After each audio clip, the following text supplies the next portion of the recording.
Sí, Sí, está bien. absolutamente. Bueno, pues muchas gracias por la invitación, Osvaldo, por la invitación a presentar tu libro, pero también a trabajar en él, ¿no? A conocerlo. Ha sido un honor y, bueno, saber que de alguna manera fui la primera persona que, es que no estaba diciendo todavía nada. Estaba pensando, perdón. La primera persona en leer el texto de una manera completa, bueno, te lo agradezco mucho. Y bueno, gracias por venir a la presentación del libro de Osvaldo. Ay, muchas gracias.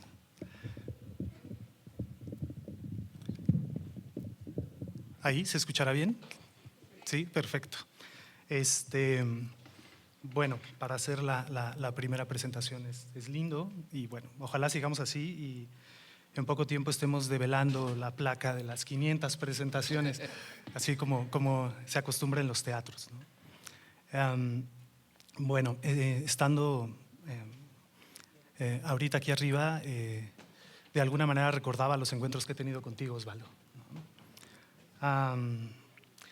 Me acuerdo que cuando conversábamos yo te proponía, no sé, presentarte mis narraciones a propósito de ciertas canciones, ¿no? Y me daba mucha risa porque Osvaldo me decía, esa no la conozco, esa no la he escuchado, ¿no? Y algo que pasaba en ese momento es que me di cuenta que incluso en esa ausencia de conocer la canción, de cualquier manera surgía algo, ¿no? Entonces creo que las palabras de Osvaldo en el libro hablan un tanto de eso, ¿no? Las ausencias que implican una habitación vacía están llenas de narraciones, ¿no? Y bueno, cada persona narra a su manera, a su forma, no necesariamente con palabras, sino incluso también con gestos, con aromas, ¿no? Y bueno, voy a comenzar formalmente, ¿no? Leyendo algunas cosas que traía preparadas. Voy a hablar un poquito del libro que nos presenta hoy Osvaldo y que, bueno, está dividido en tres grandes capítulos y yo lo voy a presentar de la siguiente manera. Nos dice Javier Villaurrutia en su Nocturno en que nada se oye: y mi voz ya no es mía, dentro del agua que no moja, dentro del aire de vidrio, dentro del fuego lívido que corta como el grito, y en el juego angustioso de un espejo frente a otro, cae mi voz, y mi voz que madura, y mi voz que madura, y mi voz que madura, y mi voz que madura como el hielo de vidrio, como el grito de hielo.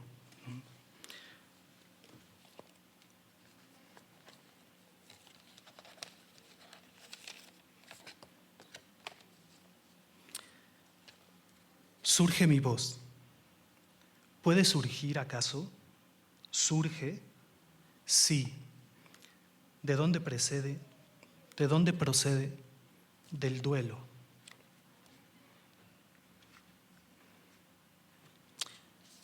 Cito a Osvaldo. Al duelo le sigue una voz, otra voz, una que no es nuestra, aunque salga de nuestra boca, de nuestros labios, de nuestro cuerpo, de ese vacío infinito que anida en el pecho cuando perdemos a alguien y que nunca logramos llenar. ¿Tendría que llenarse? ¿En función de qué? ¿De quién? ¿De dónde viene este anhelo de entereza? ¿No es la ausencia una forma del amor? ¿No es el duelo una forma de saber que estamos hechos de ausencias? ¿Te suena? Surge del duelo mi voz, de un momento posterior. Durante el duelo solo una pausa, la pausa. Y el mundo y la vida cobran una parsimonia casi de muerte. Antes del duelo, el silencio, sí de muerte, por la ausencia. Silencio, pausa, voz, que emanan de una habitación vacía. Surge la voz entonces, y con ella las preguntas, aquellas que rompen el silencio y desatoran la pausa. Surge entonces inquieta la voz, del amor o la ausencia, no importa.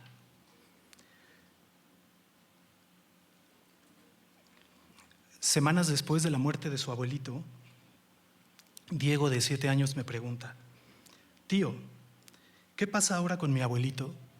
¿En qué se convierte? ¿A dónde va? Elijo responder su segunda pregunta. Tu abuelito es ahora una habitación vacía. ¿Una habitación vacía?, reitera sorprendido. ¿Y qué es eso? ¿Quieres saber qué significa eso, pequeño? Entonces, tienes que leer el libro de mi amigo Osvaldo. Así se llama su libro, La habitación vacía. Ahí lo vas a encontrar a él, a Osvaldo, no a su abuelito. ¿Cómo? ¿Tu amigo Osvaldo está en tu libro, en su libro? ¿Por qué? Porque un autor está en sus obras y éstas surgen de su vida, de su pensar y su sentir. Y también un poquito de lo que otras gentes le han contado. Le extiendo el libro y reconoce el título porque ya sabe leer un poco. Sin embargo, no se anima a leer en voz alta el subtítulo. No entiendo esas palabras, tío. Las primeras sí, apuntes para una, pero las últimas no. Le completo, apuntes para una tanatología existencial. Abre los ojos desaprobando y me dice: suenan desconocidas y son difíciles para mí. ¿Tu amigo Osvaldo explica en su libro qué es la tanatología existencial? La verdad, no. Y ante su mirada atónita y adelantándome a su pregunta, le digo: creo que ni él mismo lo sabe. Ahora, Diego sí abre tremendo sus ojos y ahora sí dice su pregunta. Y entonces, ¿por qué escribe un libro y no sabe sobre lo que escribe? Bajando la voz, como para decirle un secreto, le comento: es que nadie sabe qué es la tanatología existencial. Nadie. Apenas una pregunta lanzada al aire. Y ¿sabes? Las obras de artistas y escritores son a veces, más que respuesta, acercamiento a las preguntas. Eso es lo bonito de todo esto. Es una construcción que siempre se comienza de nuevo. ¿Recuerdas las figuras que hacías con tu abuelito en la arena del mar,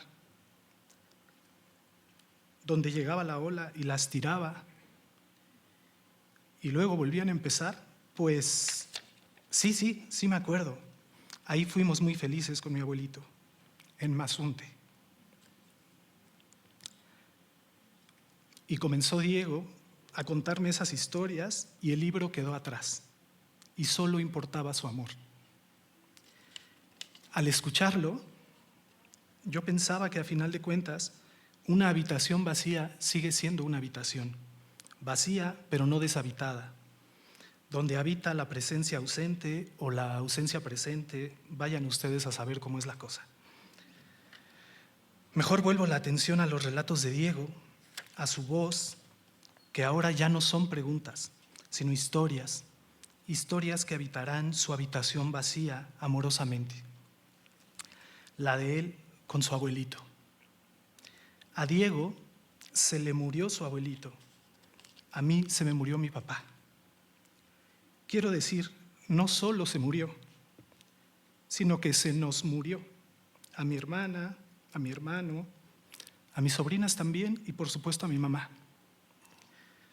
Con ello, quiero acentuar a la manera de don Miguel de Unamuno la relación con quien se muere, que cuando se nos muere es vivido como una tremenda injusticia.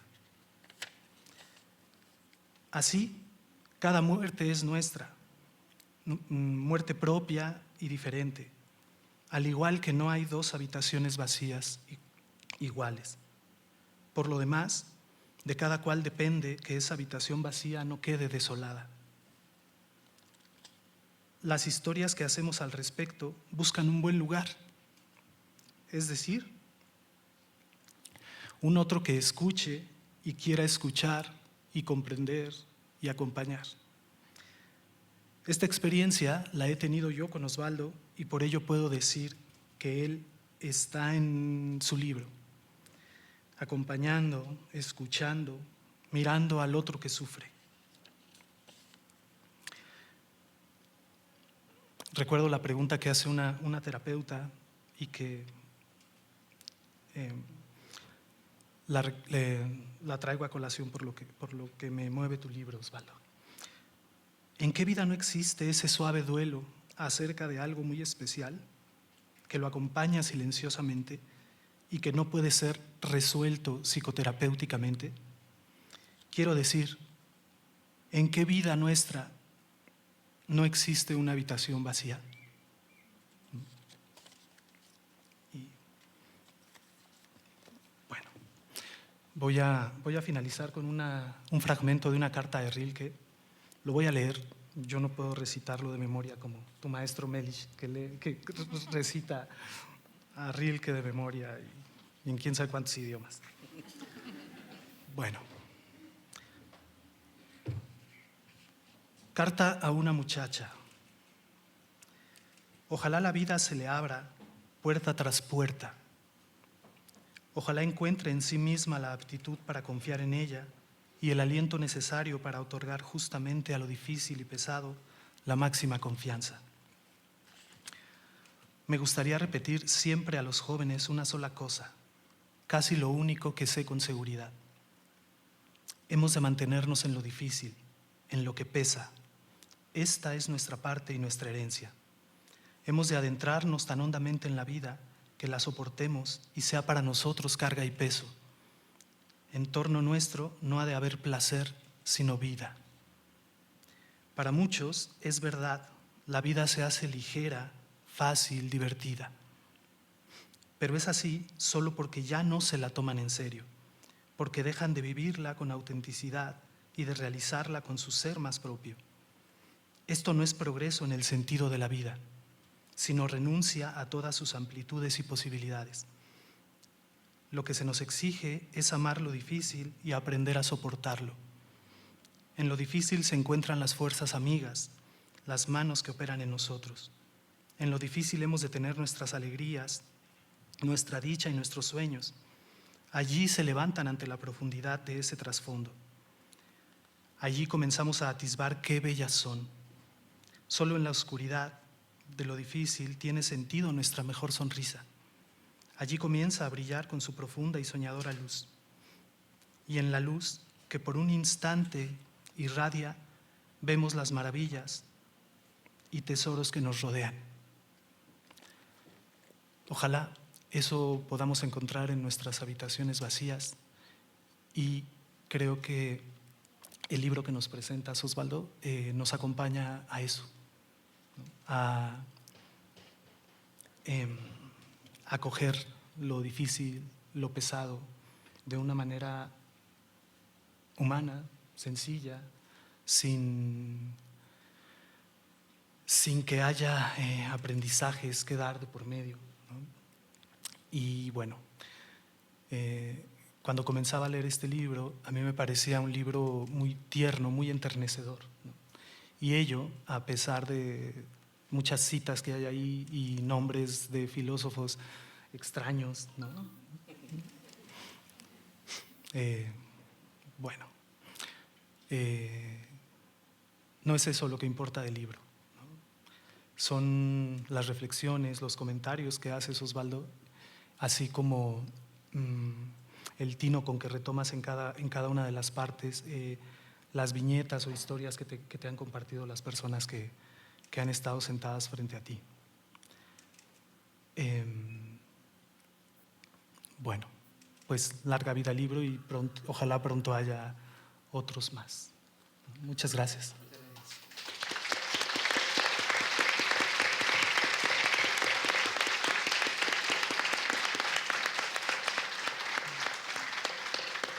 Maestra Teresa.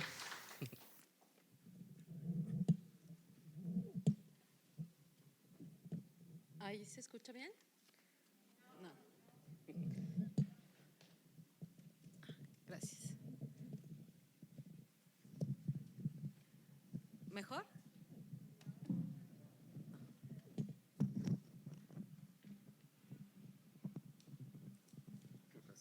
Creo que va a ser mejor, sí, ¿verdad? Ok. Bueno, primero quiero felicitarte, Osvaldo, ¿no? Es un momento que tienes a toda esta gente reunida a tu lado, ¿no? que te apreciamos, que sentimos mucho afecto por ti y que en muchas maneras nos has cambiado la vida. Pensando en eso, el estar para mí ahorita aquí es como el río de Heráclito, ¿no? Porque he vuelto este texto varias veces, ¿no? Y cada vez que lo leo encuentro cosas diferentes y me encuentro en diálogo contigo todo el tiempo. Algo que para mí es muy importante, un poco, bueno, como se dieron cuenta, escribí el prólogo que tuve que reescribir muchas veces porque antecedente a esto había leído La condición humana ante la muerte del doctor Loera y me salió La maestra que llevó dentro. Entonces la maestra que lleva adentro le dijo, pues me parece muy bien esto, pero esto no tanto, no tanto y no tanto, ¿no? Entonces le hice mis comentarios al doctor Loera y a partir de ahí el trabajo sobre el prólogo fue complicado porque por un lado estaba el peso de ser la introducción a y la invitación para, ¿no? Pero tenía que ir como en cierto tono que realmente me sintiera yo cercana a ese texto, ¿no? Que yo estuviera ahí entendiéndolo desde afuera, pero al mismo tiempo desde adentro, ¿no? Porque hay una narración ahí que reconocerán, ¿no? Que quien vea mi brazo izquierdo reconocerá ese tatuaje del que hace mención el libro y no diré más para que se animen más a leerlo y a buscarlo por ahí. Y para mí era muy complicado, ¿no? Y empecé el prólogo con la pregunta que hasta el día de hoy, en la primera sesión que yo tuve con Osvaldo, me cambió por completo las cosas. Él me preguntaba, ¿y esto cómo te hace sentir? Seguro a muchos se les hace familiar. Para mí fue muy importante, porque no me preguntó qué piensas, cómo lo vas a resolver, sino qué te hace sentir. Y colocó la dimensión corporal, afectiva, una pregunta que no me había sido hecha antes, ni que yo me había hecho antes. Y eso cambió muchas de las cosas que yo entendí o entendía que era una terapia o que era una consulta. Y por eso regresé la segunda vez, si no seguramente no habría regresado. Justamente esa dimensión afectiva fue la que le dio sentido a que yo pudiera releer cada una de las historias que Osvaldo nos pone aquí. No es una forma, como lo digo en el prólogo, tradicional de terapia, sino que es una forma fluida, orgánica, de estar en escucha y en diálogo con el otro. Cosa que a mí me parecía importante porque no hay una estructura, me disculparás, Foucaultiana, ¿no? El terapeuta y el terapeado, pues, ¿no? Con esta forma como súper dura y estructurada y donde no puedes decir que no porque el terapeuta tiene que estar de acuerdo con los protocolos sociales para que tú cumplas con ciertas formas. En el caso de Osvaldo nunca fue así, siempre es una atenta escucha y lo que hace sobre todo es que me pone en diálogo con él, ¿no? Porque justo lo que hace es colocar un lenguaje en cada sesión. Y estoy muy segura que aunque tengamos sitios comunes como ¿y esto qué te hace sentir? Estoy segura que con cada uno de sus consultantes genera un lenguaje propio. y genera una forma particular de hablar y una manera muy particular de entenderse. Sin embargo, creo que algo que es muy importante y que me gusta como mucho de la estructura del libro es que, como bien decía Felipe, no es una serie de notas ni pasos, sino que es una invitación a la pregunta, una invitación a la posibilidad, a buscar entre líneas, a encontrar como ciertas palabras o enunciados que nos hacen eco y que nos hacen repensarnos desde otros lados. Cito a Osvaldo: es necesario decir que somos sin otros. Solo así resulta posible comprender de forma nítida que existir consiste en intentar responder con nuestras vidas a la pregunta: ¿cómo vivir en la ausencia de quienes amamos? Esa creo que es la pregunta que atraviesa muchas de las narrativas que él coloca en su libro, y que lo que me parece interesante es que recuerdo de alguna manera la otra parte, ¿no? Cuando hace esta cita sobre Teresa, y para mí tiene otras palabras y otras frases que resonaron, y él se queda con unas en específico. Cuando yo las vuelvo a leer en el libro, es otra persona, otro sujeto, otro ser que está en diálogo con Osvaldo, y que soy una como Teresa desdoblada, ¿no?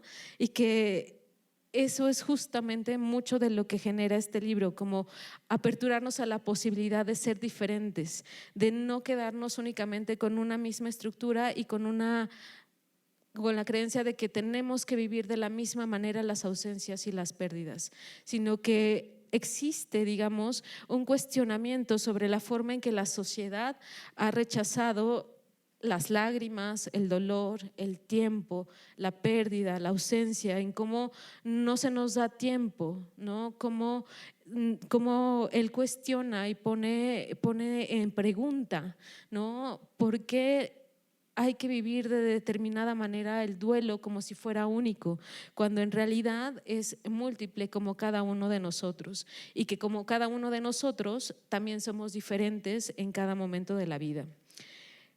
Y vuelve justamente a una dimensión que me parece fundamental y que a veces se olvida, ¿no? Vuelve hacia el cuerpo cuando dice: tiembla el cuerpo cuando se convierte en gesto, y se vuelve beso y se vuelve abrazo.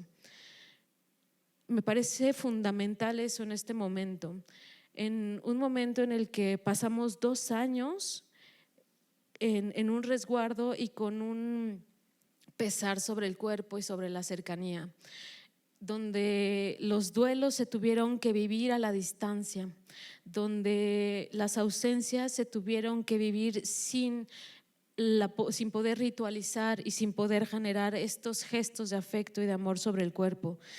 Y me parece muy potente que justo en ese lapso de tiempo se haya gestado, ¿no? Y se haya construido cada una de estas palabras, que al mismo tiempo que muchos encontramos caminos diferentes, Osvaldo lo canalizó de tal manera que nos entrega hoy la posibilidad de leer La habitación vacía, y que justamente es en ese momento donde creo que la parte más importante que al menos a mí me deja mi amistad con Osvaldo, este texto y la circunstancia de la pandemia, es justo la parte de la vulnerabilidad.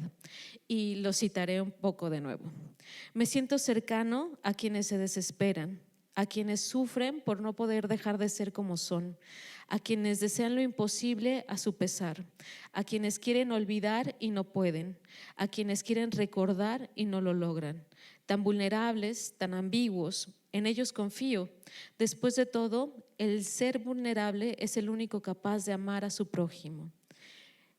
Y creo que justamente esa es una de las cosas que vamos leyendo en cada uno de los relatos, y uno de los aspectos más importantes de la tanatología que Osvaldo propone.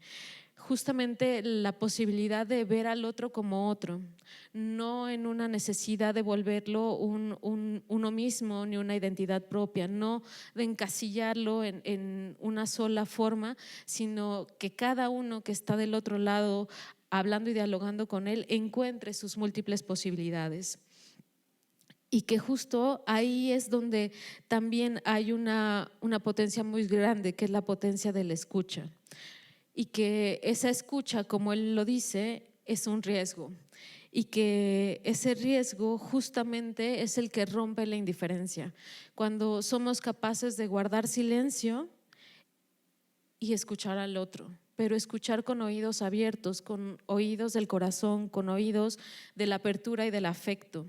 Y que en mi particular visión, creo que la parte medular y más importante, perdón si no lo han leído, pero búsquenlo ahí, no es el final, pero creo que la parte que resume mucho de lo que creo que Osvaldo está proyectado aquí es la siguiente cita: sentir al otro es permitir que su existencia resuene en la nuestra, en nuestra carne, en nuestra vida e incluso en las vidas que no hemos vivido y que quizá no podamos vivir. Sobre todo por eso, porque no podemos vivir todas las vidas, dejarnos conmover y ser tocados, condolernos. Si bien estos son únicamente unos apuntes para una otra manera de tanatología, creo que eso es uno de los aprendizajes más grandes que yo he tenido junto a Osvaldo. El permitirme resonar junto a otros, el permitirme escuchar a otros, pero sobre todo el permitirme ser tocada por otros en todos los sentidos, ¿no? Y que a partir de eso, como bien lo cita Osvaldo y como lo dice Lorena Cafnal, sin perder la indignación. Porque otro de los aspectos que me parece fundamental en el libro es que no deja de lado el contexto. La muerte en México, la ausencia en México, el duelo y la tanatología en México no es igual que en otros países, porque está atravesada justamente por problemas de clase, raza y género, que hacen que cada uno de nosotros la viva de manera diferente y que por tanto no se podría apelar a una única forma de entender la ausencia, sino justo como él dice, nombrar la ausencia y prestarnos a escuchar la ausencia. Le agradezco a Osvaldo por permitirnos unas otras maneras de escuchar, por permitirme estar aquí, por permitirme leer tu libro durante, después y ahorita. Y de verdad, consérvenlo, subráyenlo, márquenlo. Hay un montón de cosas bien importantes que hay en este libro y hagámoslos por unas otras maneras de escuchar. Gracias, Osvaldo.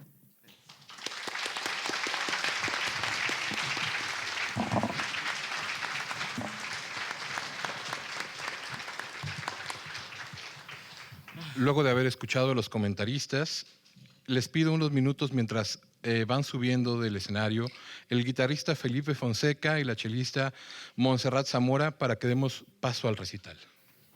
Muchas gracias.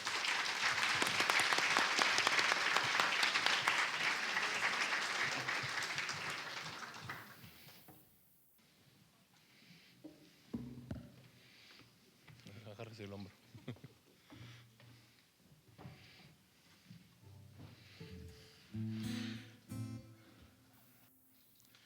Ahora bien, les invito a escuchar este concierto tanatológico que preparamos para ustedes. Un fuerte aplauso para los músicos, por favor.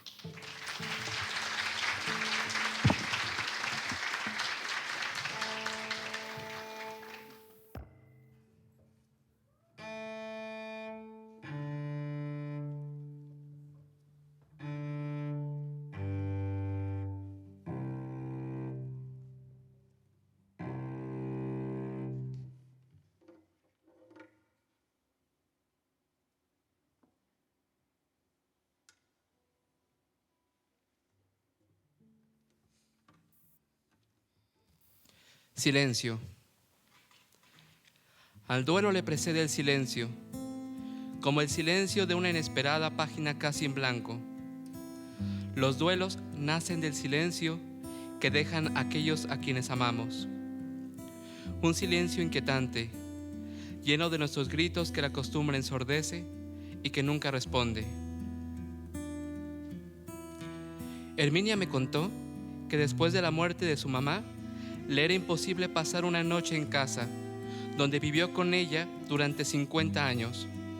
Aunque nunca antes lo hubiera notado, ahora le resultaba demasiado grande para ella sola, vacía y sobre todo por las noches, profundamente silenciosa. Me contó también que en ocasiones intentó prender la radio hasta quedar dormida. Sin embargo, sabía que el silencio la esperaría y que al decir mamá no tendría respuesta. La muerte es la no respuesta y el duelo es el dolor de esa no respuesta que no llega y que no logra escucharse, aunque se le espere y aunque se le llame. No respuesta que da lugar solo al eco de nuestras voces, rebote de lo mismo con lo mismo, monólogo ante el silencio de quien ya no está y cuya ausencia deja una charla pendiente, pero sobre todo inconclusa. Alejandro me contó que habiendo pasado un año de la muerte de su esposo, en ocasiones se descubre preguntándose, ¿qué tan cargado le gustaría el café el día de hoy? Y aun cuando sirve 2 cucharadas, sabe que en el fondo no está del todo seguro. El silencio del ausente es una forma del misterio, un límite humano. No basta entonces con decir que somos seres en el mundo, ni que somos con otros, y ni siquiera incluso que somos para la muerte. Es necesario decir que somos sin otros. Solo así resulta posible comprender de forma nítida que existir consiste en intentar responder con nuestras preguntas a la vida y a la pregunta ¿cómo vivir en la ausencia de quienes amamos? Basta con pronunciar la palabra ausencia para saborear la suavidad con la que nace en nuestras bocas. Es como un tono menor en la melodía de la vida. La ausencia y el silencio se parecen, ambos se sienten. Julieta tenía 7 años cuando me dijo que le gustaba vestir su almohada con la camiseta de su papá y dormir abrazándola, que esa camiseta guardaba todavía su olor, que después de que mataron a su papá, solo le quedaba el olor en su ropa para recordarlo y sentir que lo abrazaba por las noches. Los abuelos de Julieta estaban preocupados por la forma en que su nieta recordaba a su hijo. Le resultaba rara, incluso dijeron inapropiada.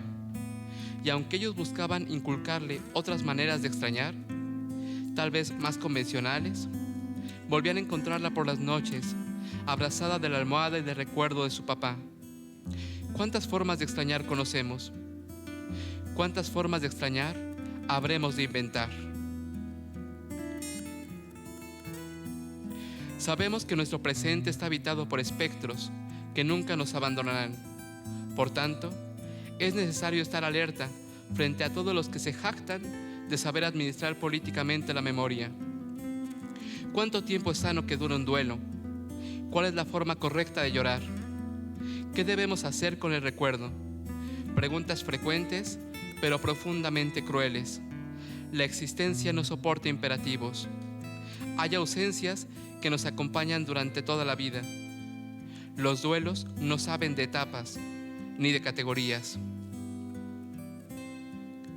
Francisca me contó una mañana que en su trabajo dijeron, no más de 5 minutos para llorar. Trabajaba en la fábrica de sillas en el turno de la noche. Su jefe creía que la gente que llora trabaja menos. Aunque me lo contaba con risa, al final sonaba triste. En la sociedad del cansancio, estar en duelo supone una amenaza. El duelo rompe con el imperativo de la productividad, con la mercantilización de la felicidad y con la ilusión de la completud. Para quien está en duelo, la vida se vuelve una resta en un mundo que solo quiere sumar. Quien está en duelo sabe que la felicidad no es una posibilidad siempre posible, ni para todos posible. Estar en duelo nos recuerda nuestra condición humana, ser incompletos. De tal forma que una sociedad que rechaza las lágrimas del duelo es una sociedad que rechaza lo más humano que tenemos, el amor por el prójimo. Dicho así, el duelo es la huella de los otros en nuestras vidas. La huella es el eco de una ausencia. Significa sin hacer aparecer. Nuestra historia, por tanto, es el relato de una huella que otros han dejado en nosotros y que nosotros hemos dejado en otros. Existir, en cuanto a dejar una huella, significa pasar, partir. No somos bloque de mármol, sino flor de yeso débil. ¿Qué es lo que queda? Queda solo la huella de quien estuvo ahí. Teresa preparaba un café que era mezcla de granos de Chiapas, Oaxaca y Veracruz. Mientras lo bebíamos, entre sorbo y sorbo me contaba de Cranach, su perro negro con ojos de almendra, compañero suyo por más de 10 años. Una semana antes de dormirlo, Teresa me dijo sin parar de llorar: me parte el corazón que sea yo quien decida sobre su vida. ¿Cómo saber cuánto es demasiado? ¿Cómo poder tener certeza sobre lo que uno elige? ¿Cómo dar la muerte a quien nos ha devuelto la vida? Con Teresa aprendí que hay preguntas que no tienen respuesta y sin embargo no podemos dejar de hacérnoslas. Tiempo después supe de ella. Llevaba café y la huella de Cranach tatuada en su brazo. Tal vez nuestro cuerpo no sea nuestro, sino de la caricia que lo despierta. La caricia es sensibilidad, pero trasciende lo sensible. Consiste en solicitar lo que se me escapa. La profanación que se insinúa en la caricia responde a esta dimensión de ausencia. Es por esto que resulta obsceno ser testigo de una generación que prescribe superar los duelos. El duelo es un índice de la ausencia. Por tanto, al duelo no se le supera, se le incorpora, se le acaricia, se le acoge. Un cuerpo vulnerable no puede vivir sin heridas, sin las cicatrices del pasado, sin las pérdidas y las ausencias, sin el sufrimiento y la muerte que han quedado marcados en su piel y sus entrañas. Por eso mismo, este cuerpo tiene que ser acariciado, porque solo la caricia hará soportable las heridas, porque solo la caricia hará soportable la vida. En los márgenes del duelo, lejos de los que siempre saben qué se debe hacer, y lejos también, por tanto, de la conciencia tranquila que brinda sentir que uno sabe lo que hace y que hace lo correcto, nace el temblor de la caricia. Lo que tiembla es la incertidumbre del cuerpo que duda, que titubea frente al rostro que le interpela. Tiembla el cuerpo cuando se convierte en gesto y se vuelve beso y se vuelve abrazo. Solo pude besar su frente, me dijo Aurelio, mientras secaba las lágrimas de sus mejillas. Me contó que ver a su hijo de 6 años retorcerse de dolor le hizo un nudo en la garganta. ¿Qué se dice en esos momentos?, preguntó, mirándome de frente, pero más allá de mí. No sé bien si esperaba una respuesta mía, y aunque así fuera, yo como él tampoco la tenía. Solo tuve un cuerpo temblando frente al suyo y unas ganas de quedarme ahí y seguir escuchándole, aunque doliera. Cada vez que me visitaba Josefina, traía consigo agua de avena. Tomaba de ella mientras me hablaba de cómo es tener 60 años. Me contó de su primer amor y de su primer beso, de la primera vez que le rompieron el corazón y de la última vez que lloró por alguien. Me contó de su vecino Francisco, que de vez en cuando entraba a su casa y le ayudaba a cambiar los focos fundidos. Ella a cambio le servía sopa y pasaban horas platicando. La última vez que nos vimos, me pidió un abrazo. Supe, aunque no lo dijo, que se estaba despidiendo. ¿Qué es besar una frente? ¿Qué es un abrazo en una despedida? Tanto el beso como el abrazo son caricia y no palabra. No dicen, muestran, porque no se besa ni se abraza porque sea correcto, sino porque resulta urgente. Ponemos tanta atención a las palabras de las condolencias que olvidamos que lo importante no es lo que se dice, sino lo que se muestra. Entonces, tal vez no se trata de saber qué se debe hacer, sino de estar ahí. Se besa una frente como se bendice una vida. Se abraza otro cuerpo como se agradece una existencia. Besar y abrazar es mostrar que se está ahí. Es dejar que el cuerpo se muestre en un heme aquí para ti. Besar y abrazar son gestos de hospitalidad, de recibimiento, pero también y sobre todo de vulnerabilidad, porque recibir es darse, entregarse a otro. La piel y la carne nos exponen a la mirada de los otros, pero también al contacto y a la violencia. Mi cuerpo es y no es mío. Decirnos vulnerables es sabernos heridos. ¿Cómo comprende el hambre quien nunca se ha quedado sin comer? ¿Qué sabe del frío quien no ha dormido en el suelo? ¿Qué entiende de celos quien no ha sido testigo de cómo le dejan de amar por alguien más? ¿Qué es el remordimiento para quien no siente vergüenza?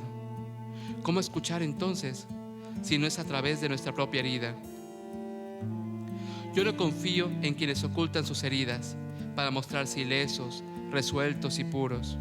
No parecen humanos y fácilmente exhortan a los demás para que tampoco lo parezcan. Hablo de quienes hablan en nombre de la verdad, de la objetividad.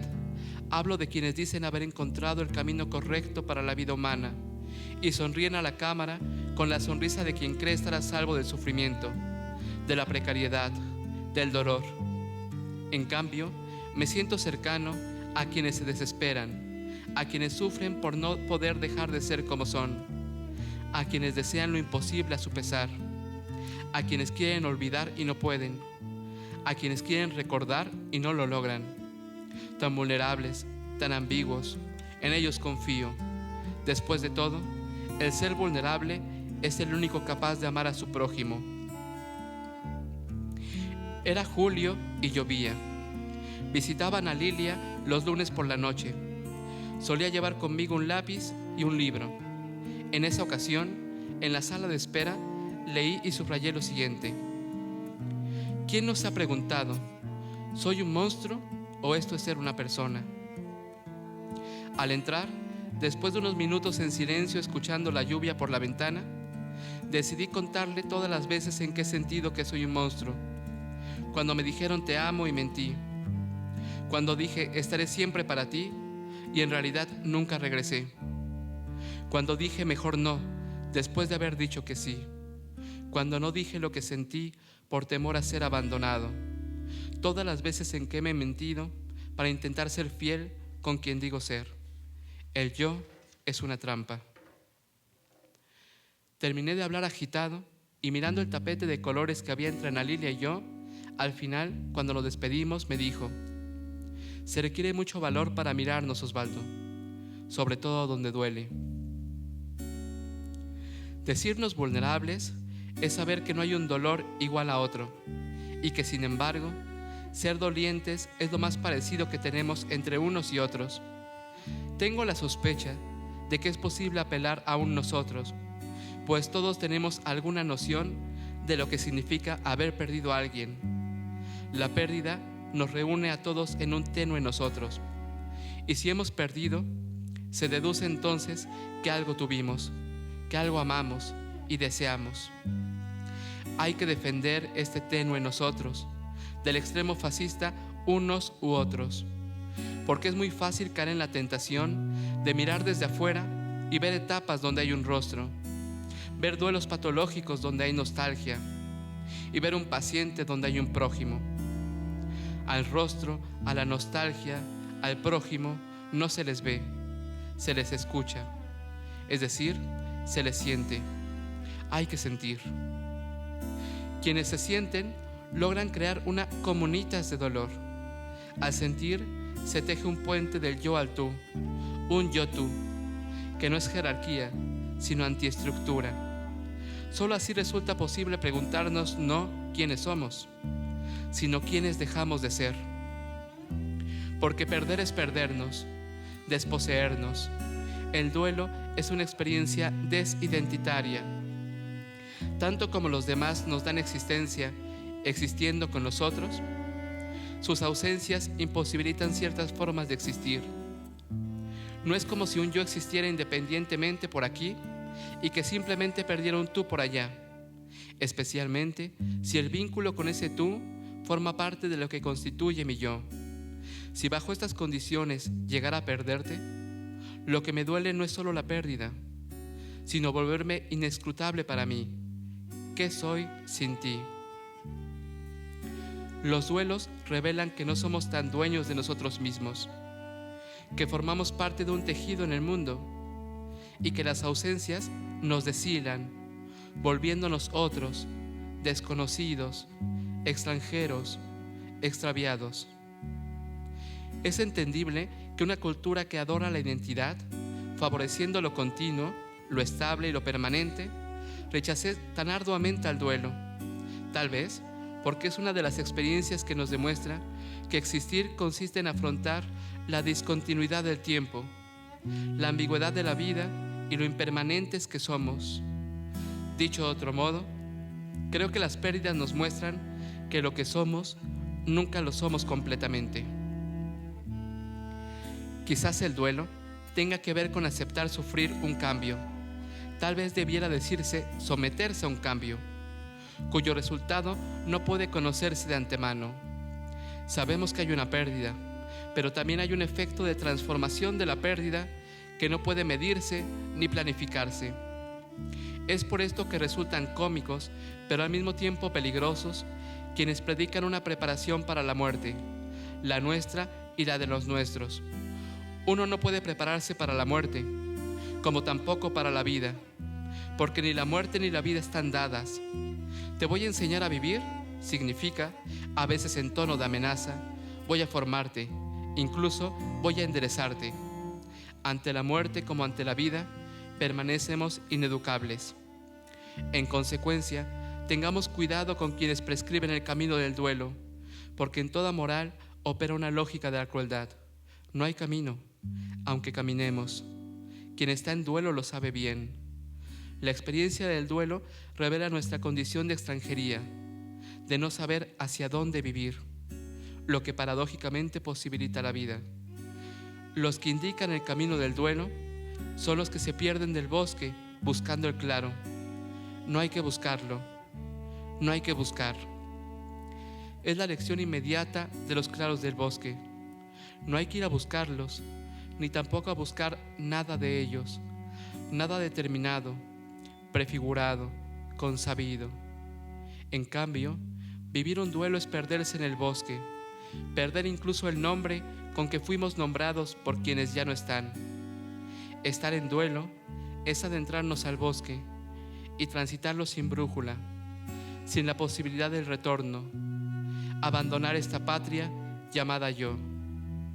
Hay que aprender a desistir de uno mismo y permitirnos la pregunta: